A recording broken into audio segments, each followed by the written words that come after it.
Ashamaa harka akkam jirtu kabajamtoota hordoftoota keenya walabummaa newsnetwork irraa oduu yeroo kanaaf qabnu qabannee dhiyaanneetu jirra amma matootii oduu. Aanaa ammayyaatti manni qonnaan bultoota humnoota mootummaatiin gubate. Gaaga'amni siyaasaa biyya keenyaa furamuu kan danda'u marii biyyaalessaa haqa qabeessa dhugaa fi hunda hirmaachisu qofaani jechuun KFO'n ibsa baase. Sudaan fonqolcha mootummaan raawwateen gaaga'ama hamaa keessa jiraachuun gabaafame kanneen jedhan oduu yeroo kanaaf qabannee dhiyaanneedha amma oduu bal'inaan. Aanaa ammayyaatti manni qonnaan bultoota humnoota mootummaatiin gubate. Godina Shawaa Kibba Lixaa Aanaa ammayyaatti manni qonnaan bultoota humnoota mootummaatiin gubachuun gabaafame. Odeeffannoon maddeen keenya naannicharraa argame akka ibsutti gaafa onkoloolessa 24 2021 ganama Shawaa Kibba Lixaa Aanaa ammayyaa ganda Muunyoo Jilaatti waraanni mootummaa manneen qonnaan bultoota qabeenya mana guutuu waliin barbadeesseera. Gochi farrummaa kun guyyaa saafaadhaan osoo uummanni ilaaluu gara jabummaa humnoota bilxiginnaatiin abiddaan gubuunsaa simameera. Namoota hedduu duraa manneen kan gubame humni mootummaa faashistii kun kanneen maqaan nu ga'e keessaa obbo Galaanaa Maammoo nama jedhamu duraa manni 5 ol kan gubate yoo ta'u obbo Salamoon Maammoo kan jedhamu duraas qabeenyaa fi manni isaan qaban abiddaan akka barbadeeffame hubachuun danda'ameera. Bara bulchiinsa bilxiginnaa keessa kutaalee Oromiyaa hedduutti gochi farrummaa humnoota mootummaatiin qabeenya uummataa nagaa irratti raawwataa tureera. Yeroo dhiyoo as immoo maqaa waboo deeggartu ilmaa keessattuu bosona jira jedhuu fi sababoota kanneen fakkaataniin humni mootummaa qabeenya uummataa gara daaraatti jijjiiraa jira. Gaaga'amni siyaasaa biyya keenyaa furamuu kan danda'u marii biyyaalessaa haqa qabeessa dhugaa fi hunda hirmaachise qofaani. Yaada marii waliigaltee paartiin aangoorra jiru dhiyeesse ilaalchise ibsa Kongireesii Federaalawaa Oromoo KFO irraa kenname.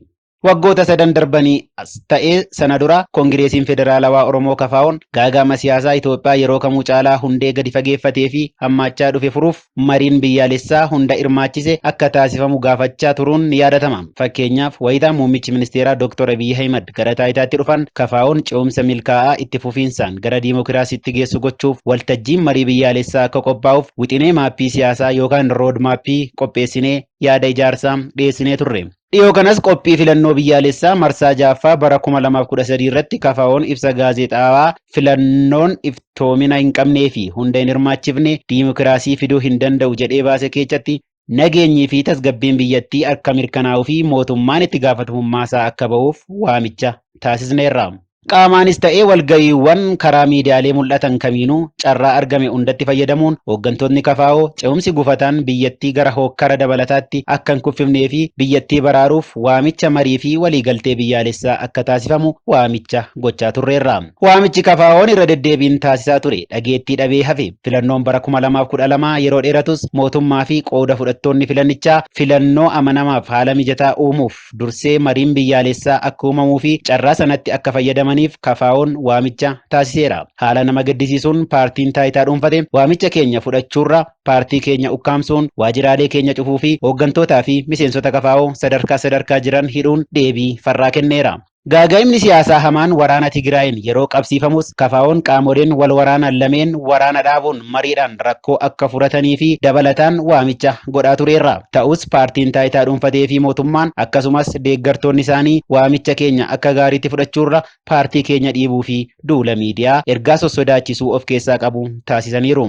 Dabalataanis yeroo mootummaan filannoo adeemsisuuf beeksisetti haalli qabatamaan biyyattii filannoo bilisaa haqaa fi fudhatama qabu gaggeessuuf mijataa akka hin taane akeekkachiiseera. Kanaafuu mariin biyyaalessaaf dursi akka kennamuuf gaafachaa turrus ammas mootummaan waamicha marii irra deddeebiin taasisaa turre fudhatama dhabsiisuun filannoo fakkeessaa KFO dabalatee paartileen siyaasaa gabeenjiin biyyattii keessaa dhiibamanii fi mirga bu'uura filattootaa dhabsiise itti fufe. Haala yeroo ammaa biyyattii irra jiru hubachuun akka dandeenyetti filannichi akka mootummaan jedhee nagaa fi tasgabbii fiduu hin dandeenye. Yeroo dhiyoo kana keessa ammoo paartiin taayitaa irra jiru barbaachisummaa marii waliigaltee biyyaalessaa labsuu jalqabee jira. Qaamonni hedduun beeksisa marii mootummaan baase kun barfateera jechuun kufaa godhu. KFO'n garuu hafuusaarra ni ture jenna malee yeroo kamuu caalaa mariin yaadame kun karaa haqaa fi sirrii ta'een hoogganamee biyyi kufaatirraa akka baraaramtu filannoo keenyadha jenna. Kanaafuu mariin waliigaltee biyyaalessaa kun aldureewwan kanaa gadii guutuun barbaachisaadha.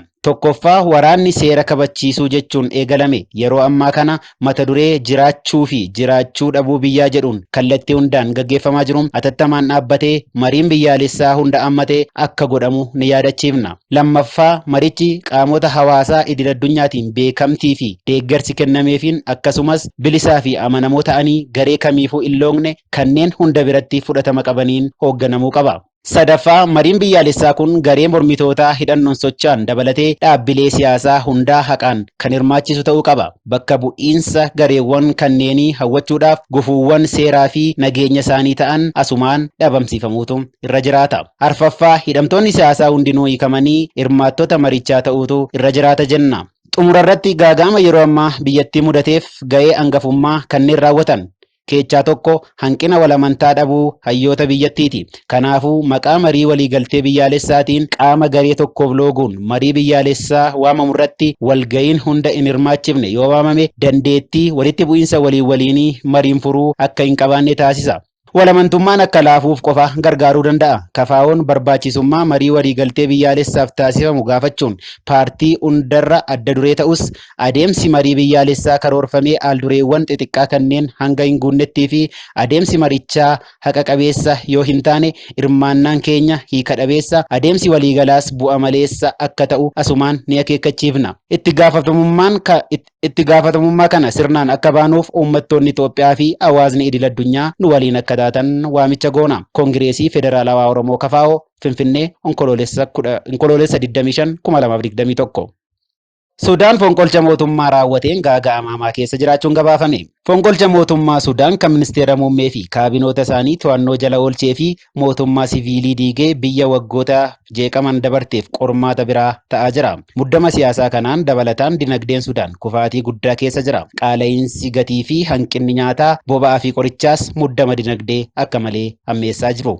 Fonqolchi mootummaa alana biyyoota lixaa aangoo qaban kan waggoota dheeraa booda reefu hariiroo waliin tolfachaa jiran rifaasiseera. Waraannii fi bulchiinsi siviilii erga hagayya bara 2019 pirezidaantiin baroota hedduu biyyattii Omar al-Bashir aangoo irraa buqqaanii booda aangoo qooddatanii biyya bulchaa turani. Bashiriin aangoo irraa kan buuse humna waraanaa ta'us uummanni daandiitti ba'ee bulchiinsa siviilii akka hundaa'u gaafachuu isaatiin waraanni bulchiinsa siviilii ijaaruuf karoora baasee aangoo walii qooduun gara bulchiinsa diimokiraasiitti ce'uuf wal ta'ame manni maree walabaa koree waloo waraanaa fi siviiliin hundaa'e biyyattii gara bulchiinsa diimokiraatawaa filannoo irratti hundaa'etti ceesisuuf eegamaa turus gareeleen lamaan waliigaluu dhabaa deemuun isaanii ifatti ba'uu eegale.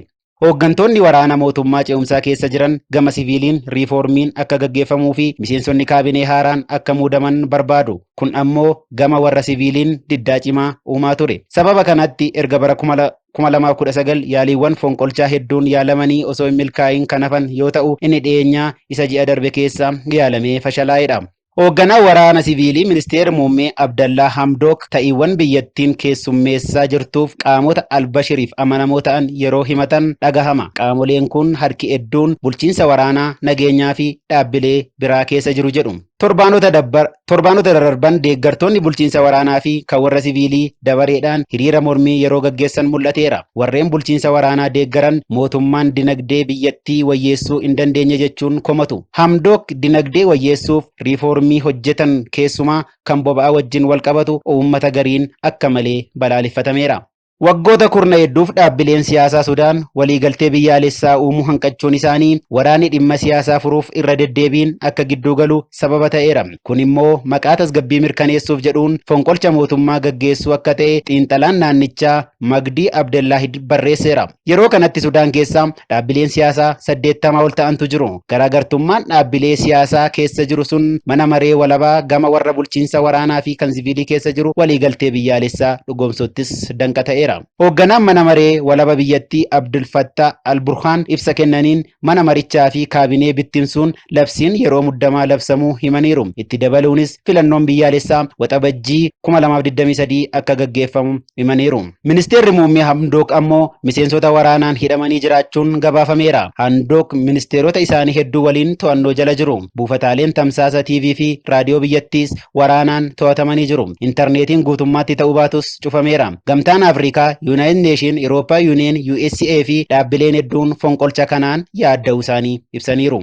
Akka ministeerri odeeffannoo fuula feesbuukii isaa gubbaa maxxansetti ministeerri muummee Amnook uummanni daandiitti ba'ee mootummaaf deeggarsa qabu akka agarsiisu gaafataniiru. Viidiyoo fi suuraaleen kaartumii bahaa jiran hiriirri mormii jabaan adeemaa jiraachuu yoo mul'isan waraannis sochii mormitootaa to'achuuf garasitti duulaniiru. Bara 2019tti ce'umsa diimokiraasiif waliigalteen mallattaa'uun dura waraanni mormitootatti dhukaasuun kaartuum keessatti yoo xiqqaate namoonni 87 ol ajjeefamaniiru. Ammas muddamni qaamolee lamaan kanaa hammaachuun ta'ii bara sanii yaadachiisaa kan jiru lubbuun namaaf fi qabeenyi gaaga'amuu akka hin oolle gabaafamaa jira. Egaan kabajamtoota hordoftoota keenyaa qophii keenyaa fi waliin turtii gaarii akka taasiftan.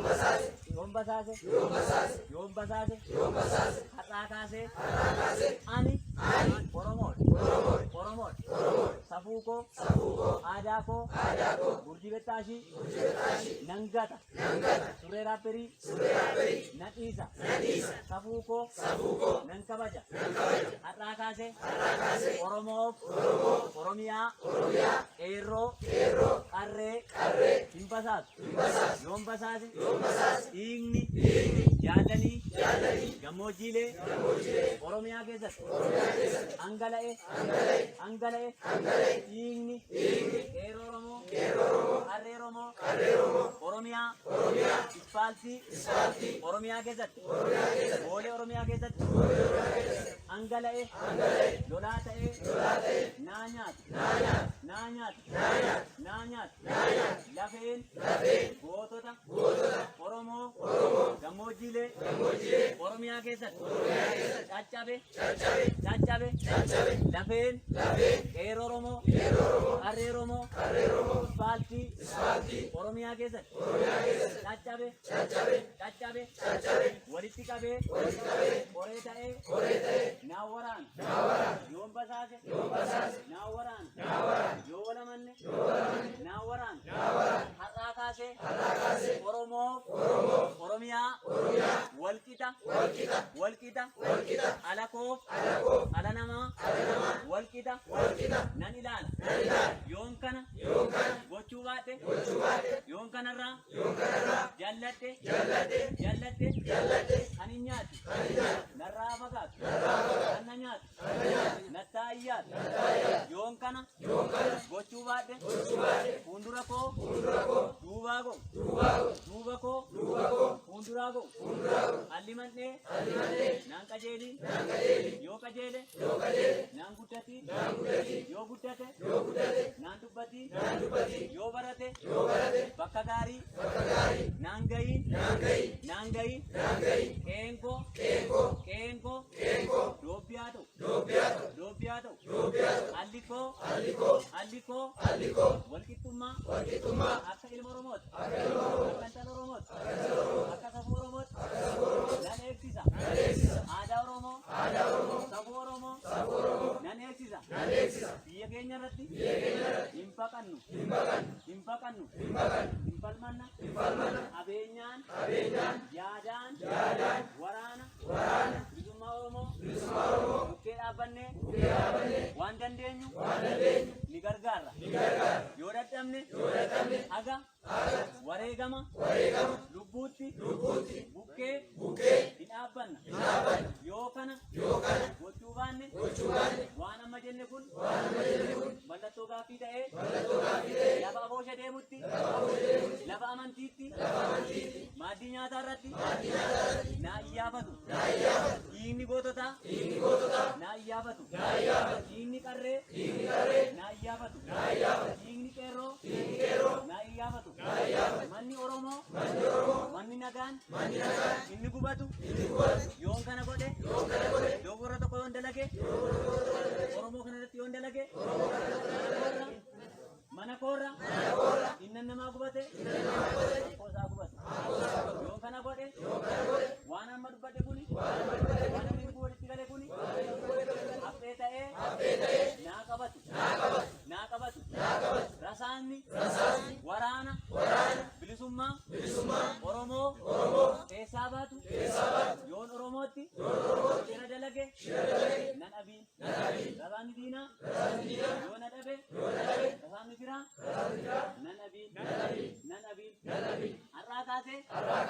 Oromoo Oromiyaa walqixa ilaalee har'aa kaasee waan hin qabuun akka wareegama lubbuutti bukkeen dhaabbadha.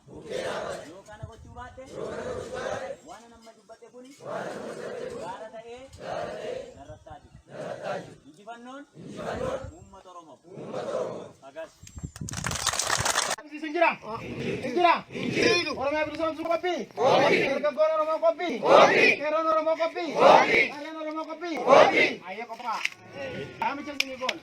Duubaan baatu waaqa kadhannu bari. Kanaaf guddoo sin jaalannaa. Fayyaa nuuf ta'a. Waaqa kadhannu. Ayyee. Bareeda.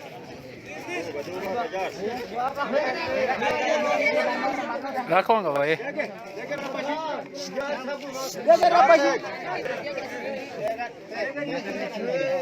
Sini ni nama doni wak ada tani. Kanan duran jiru.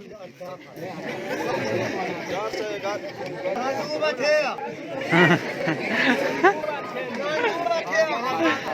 Nah, kalau aja deh. Reving kami kan. Kanya.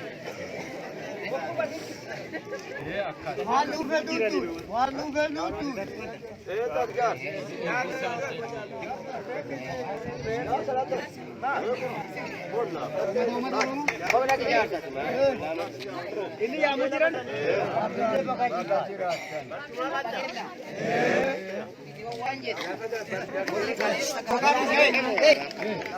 Wanta gola ke tigireen kaleessa video yette maqaa moggaafattee waggaa 28 uummata Oromoo nyaataa turte. Achirraa video irraa ODP fiin jedhe. ODP immoo Amaara tigireen galtee meqelee galtee jennaan isiin kaatee Amaara jala galtee nuti dhiibbaa isin jette.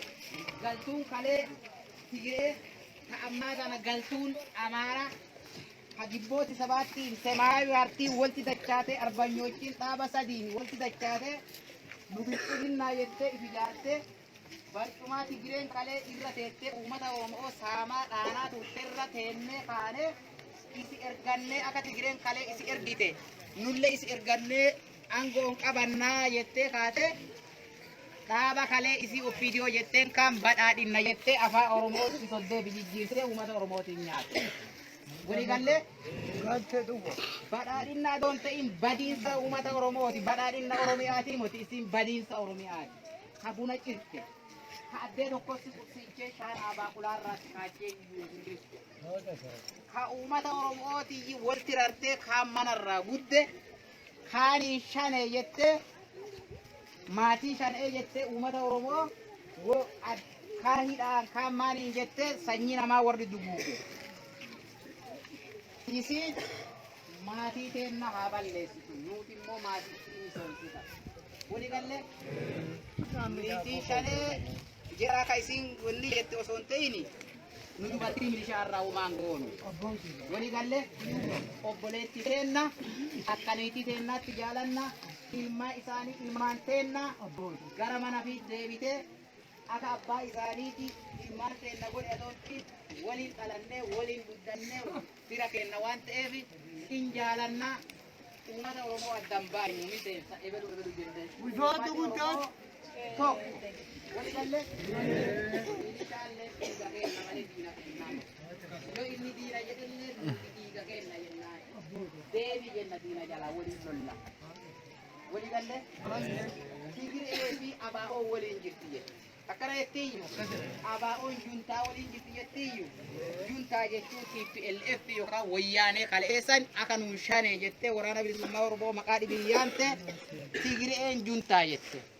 Tigiree waggaa 28 nabi dudda ba'ate niitii ta'ee fi biyya Oromiyaatiin saansise isi gaafa isii miila warraa qaraddee marrabii afaa hadhoottee dhadhaa mooqaa nyaachisu sanuu waraana bilisummaa Oromoo tigiree lolaatu. Akkanami nuti gireen firooman kannu nami ofiidiyoo tana badhaadhinna farra uummata Oromoo godhaa jiru kana dhale tigiree saniif warra harka dhiigaa warra ilmaan teenna saamaa ture qabeenya keenna saamee gurguratee irraa ka'ee har'a biyya fiiti lolaa jiru walii hiriiroo qabnu walii galle nu uffiti jireen kaleelle isaatti wal beeka malee nu arqalleen kaleelle waliin beennu arqalle diina keenya biyya fi dhuunfattee meeshaa gurguddaa qabeenya kennaan saantee osoo isi addee sana baatee aanii akka biyyee akka hidhadhoo biyyee ruuqaa ati biyyee baatee aan duwwaa baa jiraattu warri maashinaan hidhee ka'ee biyya keenya saamee akka ati baatee jalaa baate maashinaa warqii sana xiqqaatti kaayoon keenya. Akka tiraan biyya sana qotatta kaayoon keenya qotee bulaa guddisuu. Walii galle albuuda biyya keenya hin beeku. Nedaajii warqii jirtu adoo jirtu biyyee sadee sana dhimme xiqqoon ganna ala kulaalitiin mulqamaa dubartiin dhaltu biyyee abbaaraa hobbaa jirtu. Walii galle araba keessa mootummaa mataatti waan qabduuf yemenirra ilmaan teennata hobbaatti warqii isaanii nedaajii takkatti qaqaddu ummati araba nedaajii isa waan bilisummaa qabuuf itti fayyadamee horaa jira. Har'a adoo bilisoonne qabeenya Oromiyaa keessa har'a ijoolleen baatee aan qottu adoon ta'in maashinaan qonnee tokko tokko lammummaadhaaf mana keetti mindaa nyaata. Asoo hin baratin qabeenya uumamaa waan qabdu.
Hallelujah tuh patentin.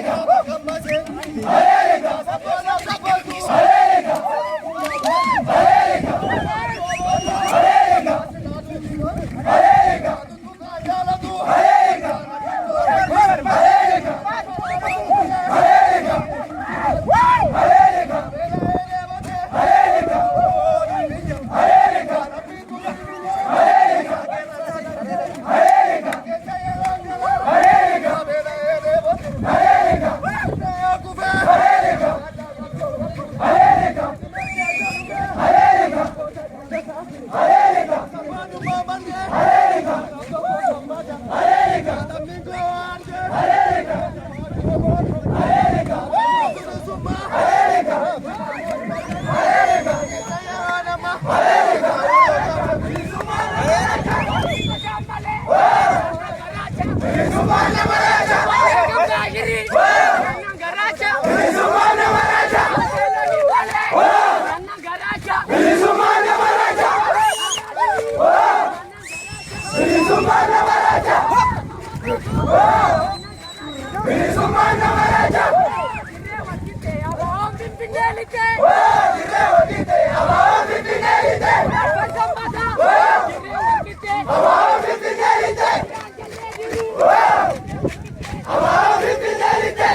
Gracias.